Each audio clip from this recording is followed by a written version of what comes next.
ese es el tema. Entonces hoy día la gente se informa todo a través de las redes sociales. Es verdad. Incluso eso. nadie se mete al baño hoy día con el Mercurio, la Tercera o el The Clinic, digamos, para mencionar el arcoíris completo político. Hoy día la gente se mete con su celular y en YouTube busca lo que quiere, y Pues es se cierto. informa y es más entretenida, además con contenido. Eso es cierto, fíjate que yo no lo conocía eso y hasta ahora un par de años, tal vez menos, empecé a meterme ahí y descubrí una cosa importantísima, que tú tienes todos los temas que quieras. Hay hasta temas de psicología, de mecánica, que es lo que no he aprendido De yo ahí. cualquier cosa. Cualquier Es cosa. una cosa impresionante. Ahora, el riesgo que tiene es que hay mucha noticia falsa. No solamente Entonces eso. también es tendencioso. Hay personas que ocupan justamente las redes sociales para tergiversar la verdad. Claro. Y muchas veces provoca daño a terceros. Claro, Entonces, ahí tenemos tú. hay de todo, hay que tener cuidado. Con la posverdad, que se ha llamado. O sea, que en el fondo, antiguamente le llamamos rumor. Y existe junto con la ley del rumor. El rumor, ¿eh? Es claro, los rumores. Siento que se está, incluso hay una fórmula que tú puedes calcular según la importancia que tiene el tema y la posibilidad que tienes tú de repartirlo. Pero interesante lo que tú calcular acabas de decir. ¿Qué importancia tiene el rumor en una sociedad? No, si no el rumor. ¿El pelambre? ¿La mala fe? No, pelambre, sí. A ver, te quiero aclarar dos cosas. No, pero tú hablaste del rumor. No, no y el digo rumor que tiene una importancia en la sociedad, me impresiona. Sí, por supuesto que sí, porque la idea, a ver, desgraciadamente ocurre el rumor. La idea es que no ocurriera. Entonces, lo que pasa es que la persona, ¿cierto?, que lanza el rumor, hay toda una mala intención frente a personas, temas, instituciones, para tratar justamente de destruir lo que en el fondo, como he visto en otras oportunidades, le provoca una tremenda envidia. Entonces, como la envidia la admira, entonces ahora quiere destruirlo. Ese es un aspecto del rumor. Así pero es. también tiene que haber un aspecto distinto, no sé si positivo, en el sentido de que hay noticias que se esparcen a través del rumor. Así es. Y puede ser noticias que son veraces. Sin embargo, si tú lo expones abiertamente, te puede generar un problema con grupos de interés, por llamarlo de alguna forma. Sí. Entonces la forma de esparcir una verdad a lo mejor es a través del rumor. Efectivamente tiene un lado negativo cuando el rumor es negativo, cuando trata de hacerle daño a una persona o cuando se denosta a alguien, digamos, ¿cierto? Es que lo que pasa, pues, es que el rumor tiene una connotación negativa. Claro. Desgraciadamente, por eso digo, es el equivalente hoy día a la posverdad. Y eso se llama inclusive eso es el general rumor. A ese nivel ha tenido cierto un impacto. Y detrás del rumor, en el fondo, está precisamente habitualmente una mala intención, aunque la disfrace a lo mejor de racionalidad, de darle un aspecto así como que es lógico, que es importante, que sea la noticia. Pero en el fondo la noticia es malintencionada, la información es malintencionada. Y además... me pareció interesante, voy a buscar la definición de rumor. Dale nomás. Se distorsiona tanto, sí, que incluso esto igual que, no sé, cuando ustedes han jugado al teléfono, vale decir, hay, no sé, se juntan, qué sé yo, 10, 20 compañeros, amigos, qué sé yo, entonces uno parte con una noticia y que la vaya repitiendo en el oído del otro y al final termina con una cosa absolutamente nada que ver. Sí, yo hacía clase en el Instituto Superior de Carabineros, en Carabineros, hoy día se llama esto. Sí, es negativo. Según la definición es negativo. Es negativo, sí. absolutamente. Entonces, yo le mostré... Cuya veracidad claro. La veracidad está en duda, digamos. Absolutamente. Sí. Entonces, fíjate que yo le hacía ver la importancia del rumor. O sea, el equivalente al pelambre, digamos. Peor, porque, bueno, en todo caso, entonces, ¿qué pasa? Pues ahí yo le mostré a ellos mismos, entonces, una cosa importante, que era, tomé una noticia, donde había, qué sé yo, heridos, había muertos, había cuánta cosa hay. Entonces partí con la primera persona, la saqué afuera, y le dije, ya, entonces, esta es la noticia, léala, allá apréndala. Entonces llegó adentro y empezó a decirle al primero, eran todos en el fondo mayores, o capitanes, había hasta coroneles. Entonces llegó y al final la cantidad de muertos y la cantidad de accidentes era impresionante. Claro, porque cada cual le agregaba información. ¿Por qué ocurre eso? Cambiaron el lugar. ¿Por qué el ser humano tiende a la exageración? No, lo que pasa pues, es que no retiene la información. Entonces confunde la información y le agrega de su propia cosecha lo que se imagina. ¿Por qué se agrega? Se agrega porque en ese minuto, como está en la duda, entonces cree, no sé, que a lo mejor es muy poco lo que va a decir. Vale, entonces echarle más, ¿te fijas tú?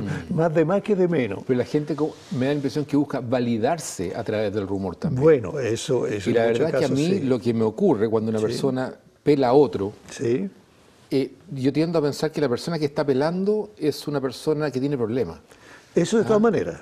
Eso, tú diste en el clavo ahí, de todas maneras. Me genera desconfianza esa persona. No, una persona que habla mal de otra me genera desconfianza. Estoy totalmente de acuerdo contigo y ojalá que ustedes también entiendan eso, porque es cierto lo que tú dices. Detrás de eso, tú dices validarse. Lo que pasa es que muchas veces cuando la noticia, es que yo soy portador de la noticia, toman la importancia, y muchas veces la noticia es rumor, pero se da importancia, pues yo sé algo que tú no sabes, tiene como una especie de poder en el conocimiento de la información. Sí. Y eso, pero me llama la atención porque tiene un carácter destructivo. Absolutamente. ¿Por qué el ser humano quiere destruir a otro a través de generar una construcción mental negativa de alguien? Claro. ¿Por qué? ¿Es envidia? Es envidia. ¿Es maldad? Es maldad, por supuesto. Muchas veces maldad de frentón. Fíjate que en este minuto puedo dar un ejemplo muy personal. Junto con el equipo que yo tengo trabajaba una colega, y una colega que de repente yo le mandé a algunas parejas y se quedaba con el varón de la pareja. Entonces dije, ¿sabe qué más? Y yo cosas así de esta naturaleza antiética que yo no quiero. Entonces se fue, pero le dijo a otro colega, va a ver tú lo que le va a pasar a Agostini. Entonces y lanzó rumores, y rumor tan grande que inclusive que echó a perder una amistad que tenía muy grande con una persona. Tú has sido víctima también del rumor. Sí, claro. Entonces era en ese minuto, pero ella con mala intención. Como yo dije, no, en mi consulta aquí no quiero ese tipo de persona, entonces se desquitó y se vengó. Pero la venganza también, fíjate, una venganza negativa, sucia, cochina. Ella inventó un montón de cosas que eran absolutamente nada que ver, pero logró desgraciadamente distanciarme de una íntima amiga. Pero yo creo, porque aquí tampoco uno viene a vestirse con ropaje de santo, ni mucho menos. No, que directa o indirectamente somos. En algún minuto uno también ha hecho daño. Pero por supuesto. ¿Sí o no? Todo. Mira, ¿Te ha pasado a ti también? Pero obvio que sí, te fijas, y me he equivocado, y yo, las veces que me he dado cuenta he pedido perdón, hemos ratificado las cosas. Yo lo hice una vez y pedí perdón. Claro, sí, me equivoqué. Eso es lo más noble que hay, eso es lo más noble que hay. ¿Y por qué no? Cuando yo no soy infalible, por favor, y si me equivoco, por supuesto, voy a pedir perdón siempre, porque además me nace, digo, pucha, que me equivoqué, disculpe. Por suerte, digamos, sí, uno tiene esa posibilidad después de repararlo pidiendo perdón, básicamente. Pero lo que pasa, pues, es que ahí, que tú señalaste, y quiero señalar para el público que le va a interesar. En una investigación, hace muchos años atrás, yo recorrí también a una revista científica y decía que el pelambre era necesario. Y dije, ¿aló? ¿Cómo? Entonces, el pelambre no es malintencionado en términos de destruir la persona, sino que tiene el pelambrillo como más superficial, que se da muchas veces más en las mujeres que en el hombre. Pues en un matrimonio, oye, mira, esa mujer anda con el vestido de nuevo, el mismo. Entonces no es un daño profundo. ¿La mujer es más propensa al pelambre que el hombre? Sí, en general sí. Pero entonces, ¿qué pasa? Los hombres igual son peladores. Sí, los hombres también, por supuesto. supuesto. Amigos que yo tengo, todo el día andan descalificando, inventando cosas. A veces por broma, a veces no tanta broma. Sí, lo que pasa yo creo que es parte de la naturaleza humana. Fíjate, te puedo hacer un pequeño comentario. Estaba viendo y escuchando a un antropólogo que estaban hablando sobre las razas de seres humanos. Nosotros somos Homo sapiens, ¿cierto? Los reyes de los monos. Se supone. De hace 100.000 años atrás. Y decían que habían una especie de 7 o 9 tribus. 100.000 años atrás. Y el Homo sapiens, por ser el más malvado de todos, logró exterminar al resto y hoy día estamos acá. Me llamó la atención ese comentario. Lo dicen ellos, digamos, el antropólogo. No sé si es cierto o no es cierto, no sé lo grado de certeza que puede tener. Sin embargo, la maldad, ¿cierto? O la naturaleza humana de este Homo sapiens tiene algo positivo para poder perdurar como especie. A ver, te quiero preguntar. O el amor es la solución a todo. Bueno, te dejo esa pregunta porque... Sí, no, pero un tema re bueno eso, porque el Neandertal fue el que desapareció, digamos, porque había como dos grandes, digamos, razas en ese momento, y seguramente ha pasado a lo mejor que el hombre más inteligente haya destruido el otro, es posible, no sabemos, y también se han combinado cosas. Lo que ocurre, pues, te fijas, en ese momento, es que el hombre, todo ser humano, y aquí vale la pena recalcarlo, tenemos amor y odio. Son cosas porque ha insistido mucho Freud sobre estos temas, ¿cierto? Que el amor justamente es algo que tiene que ver con la bondad, con la generosidad, con un montón de cosas positivísimas. Y está también el odio, que tiene precisamente una parte negativa, de que va destruyendo y da las dos vertientes. Lo bueno, a mi juicio, que al final, la tendencia al amor ha sido más fuerte que la tendencia a la destrucción, porque tú tienes la guerra, tienes un montón de otras cosas, sin lugar a dudas, pero al final de alguna manera predomina, como que las cosas positivas predominan en el tiempo. Yo valoro que tú veas el vaso medio lleno, pero me da la impresión que el ser humano está cada día más egoísta, más centrado en sí mismo, más nacionalista, vemos las grandes potencias, ¿cierto? Y no veo que el amor esté predominando. Yo veo que los intereses particulares están predominando y esos intereses particulares son capaces de asesinar al prójimo por lograr tu objetivo. O sea, no veo que el amor esté predominando. No, si el amor predomina a pesar de todo. ¿Sí? Una visión súper positiva. Sí, pero absolutamente. Lo que pasa es porque tú estás hablando también, entramos en un tema sociopolítico. ¿Ah? Un tema sociopolítico donde evidentemente cierta estructura y ciertas manifestaciones políticas pueden fomentar el odio o pueden fomentar el amor. Eso es verdad. Entonces, si nosotros tomamos alguna ideología que son destructivas per se, por supuesto que ahí esa persona de alguna manera se empieza a identificar con esa cosa negativa y hacen eco de eso. Porque es cierto lo que tú dices. Todos los seres humanos tenemos lo que se llama impulso. Y dentro del impulso está el impulso de la destrucción. Eso es cierto. Pero ¿qué es lo que hacemos tú y yo y la persona relativamente neurótica, normal, como somos todos? Aprendemos a manejar los impulsos y no por eso nos bajamos y estamos matando gente o vamos a agarrarnos a puñetes o qué sé yo. Pensé que hay gente que lo hace, sin lugar a duda. Pero en el fondo, nosotros aprendemos lo que nosotros llamamos el control de nuestros impulsos, del impulso erótico, sexuales, y no estamos violando a todo el mundo tampoco. Ayer me pasó una situación, iban 4 haitianos cruzando un paso de cebra, rápido, para subirse a una micro, seguramente iban al trabajo, y un auto, ¿cierto?, no los respetó. En el paso cebra, yo estaba parado y pasó nomás. Y los haitianos tuvieron que hacerse a un lado, si no pasan por encima. Yo seguía el auto y me puse al lado. Le dije, abre el vidrio. ¿Te fijaste que casi mataste a unas personas? ¿Te gustaría que a ti te hagan lo mismo? Ah, me dijo, yo hago lo que quiero, y salió. A ver, yo creo que el equilibrio se produce justamente cuando, si uno comete una acción, la represalia puede ser proporcional o más grande. Por ejemplo, ¿por qué no hay guerras importantes hoy día en las grandes potencias? Porque tienen sus bombas atómicas. Así es. Y eso no lo digo yo, lo dicen los cientistas políticos. No, ha generado equilibrio. Pero eso es cierto. Pero no es el amor el que predomina ahí. No, no sé si me explico. Yo fíjate... Es que si yo te hago algo, me podía hacer lo mismo o multiplicado por algún factor, digamos. Es que tú me estás hablando de otra cosa. Estás hablando que los seres de hoy somos muy primitivos todavía. Y yo sostengo eso. Somos muy primitivos. De momento que estamos matando uno a otro, qué sé yo. Nos falta muchísima evolución, sin lugar a duda. Pero al final, yo estoy convencido que va siempre predominando. Pero ¿por qué este energúmeno pasó por encima de los haitianos? Porque no le iba a pasar nada, porque son personas, ¿cierto?, que no tienen poder económico, no tienen poder político, en fin, entonces da lo mismo. Pero si hubiese, voy a decir a lo mejor una estupidez, caminando unos norteamericanos, unos marines norteamericanos, ¿ya?, o unos militares alemanes, el tipo inmediatamente tiene una actitud distinta. ¿En base a qué? ¿Ah? Al temor. Al temor. O al temor, obvio. Todavía, a ver, yo hace tiempo atrás dijimos aquí que estamos en la etapa preconvencional. ¿Qué significa eso desde el punto de vista del desarrollo ético-moral? Significa que todavía necesitamos a alguien que nos esté controlando desde fuera. O sea, no tenemos todavía el pleno autocontrol, que yo confío que con el siglo esto va a pasar, eso vamos a tenerlo. Pero tenemos todavía afuera, fíjate. Entonces ahí tenemos el tema, por ejemplo, de la delincuencia. Y quiero entrar un poquito ahí a propósito de esto, ¿cierto?, de la violencia con que manifiesta Aura Segura, ahora que lo conversamos aquí también contigo. Claro. Y resulta pues, que se aprobó el proyecto con algunos cambios, pero se aprobó el proyecto. O sea, hubo sentido común, digamos. Menos mal. Entonces, ¿qué pasa ahí? Te fijas de que estamos en función del niño, el joven, que está eventualmente actuando en forma violenta.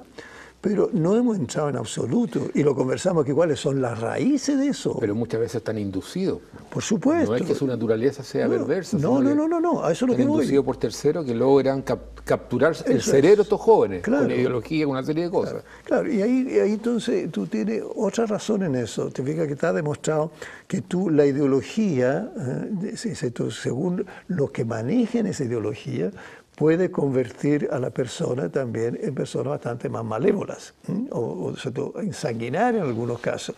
Y eso tiene que ver justamente con el manejo que hace de la mente. La mente nuestra es muy manejable, desgraciadamente. La gente que está aquí, está viendo esto, no lo sabe, pero somos muy manipulables los seres humanos. ¿Sabes dónde se ve muy bien esa manipulación?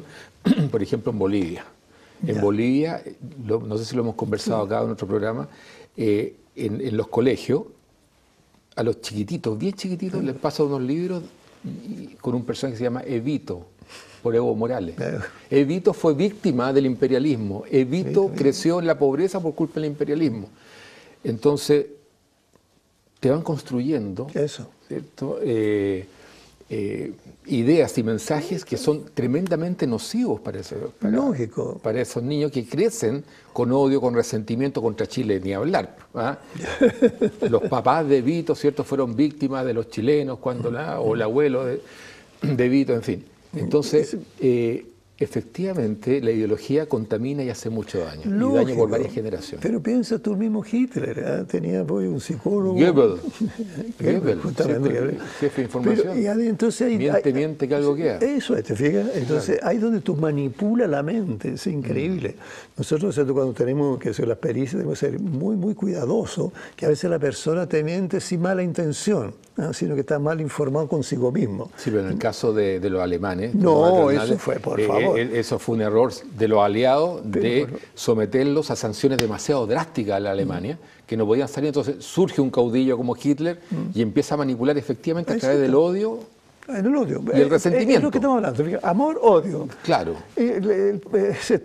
Toda la ideología, no toda, parte de la ideología comunista también partió en base a esta cosa negativa. El odio, el rencor, la rabia, que tú la puedes fomentar. La lucha de clase. Exactamente. Si hay pobres porque existen los ricos. Entonces, toda una distorsión realmente lógica. Entonces usa el eslogan. El eslogan es un argumento que no tiene un verdadero fondo, y entonces, pero imprime, es publicidad, o propaganda, como se llama en ese entonces.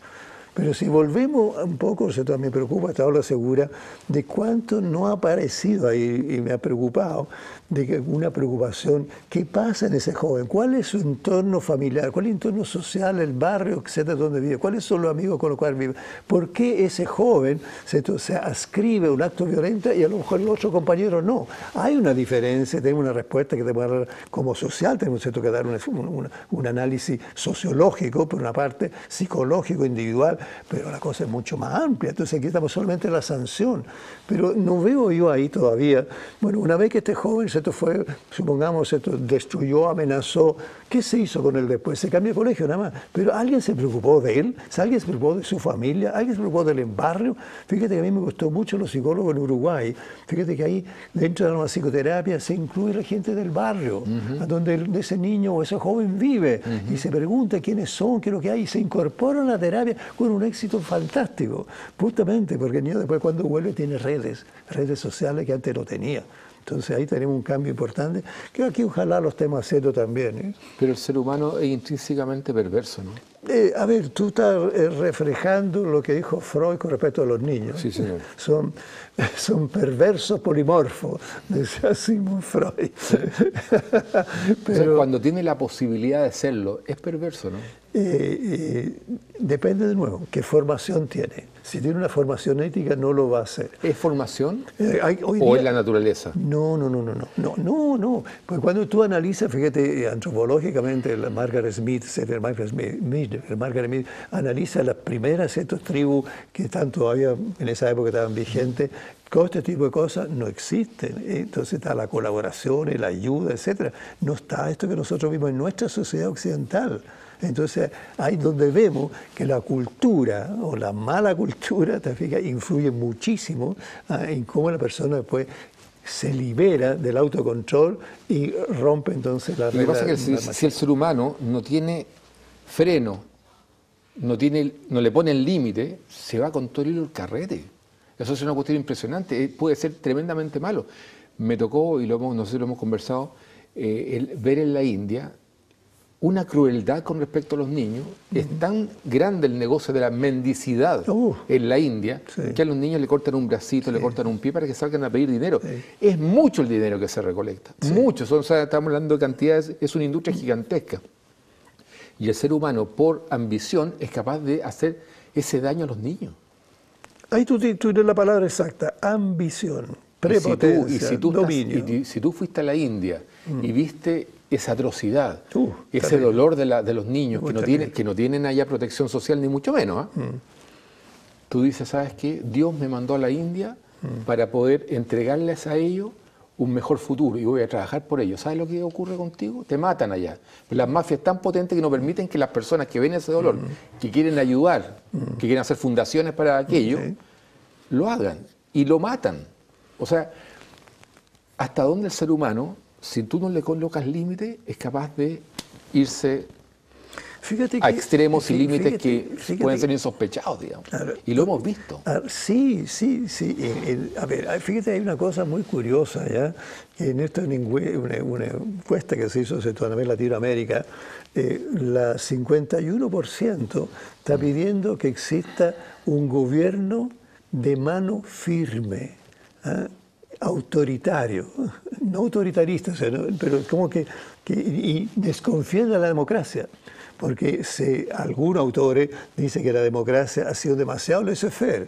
Entonces se ha destruido justamente los límites, como dirías tú en ese caso. Bueno, hoy día hay una discusión a nivel mundial, y he visto varios foros y paneles con respecto a eso, en hasta dónde la democracia es un motor de desarrollo, si lo comparamos, por ejemplo, con la economía central unificada de China, capitalista, no estamos hablando de China comunista, porque allá ellos se toman la decisión a nivel de partido y se ejecutan. Y hoy día se está convirtiendo en la primera potencia económica del mundo. Entonces, efectivamente lo que tú dices es cierto. Hoy día se está colocando en tela de juicio las bondades de la democracia. No se sabe hasta dónde genera desarrollo, porque cuesta mucho ponerse de acuerdo para poder avanzar en las distintas áreas, no solamente económicas, sino que social y política. Porque además, fíjate, la toma de decisiones, hoy día con esa cosa de la democracia, el Congreso y cuánta cosa hay, ahí pasan dos cosas. Cuando se empieza a discutir, si dos personas pueden llegar a un acuerdo más rápido, pero cuando hay 40, 50 personas es muy difícil llegar a un acuerdo rápido. Se demora porque cada cual va a tener que poner su propia opinión, su propia idea. Sus propios intereses. Exactamente, también. Sus intereses. También. Pero no, o su idea la quiere imponer, no necesariamente un interés. Esa tónica los intereses del partido. Por eso. ¿Cómo beneficia al partido esta decisión? Entonces, no le interesa el país. Los políticos. Ese es el problema. Ese es el problema, que son pocos los que de verdad le interesa al país. Yo he conocido a algunos, no lo voy a dar nombre para no ofender al resto, de que realmente le interesa y luchan para Chile, no para su partido. Y eso me gusta mucho. Pero también, como tú señalas, es la voz del partido la que impone al final alguna conducta. Y me parece que eso, bueno, si damos la democracia, y si estoy en un partido, déjeme a mí también opinar, independiente de la línea. No, tiene que ser entonces también enmarcado dentro de... Lógicamente, en la medida que yo respeto los valores del partido que estoy, está bien, pero déjeme también una libertad. En ese la orden de partido. Sí, no, eso es absurdo, ¿te fijas? Es anacrónico. Pero tenemos un problema con la clase política, un problema. Ya, pero yo quiero terminar esto.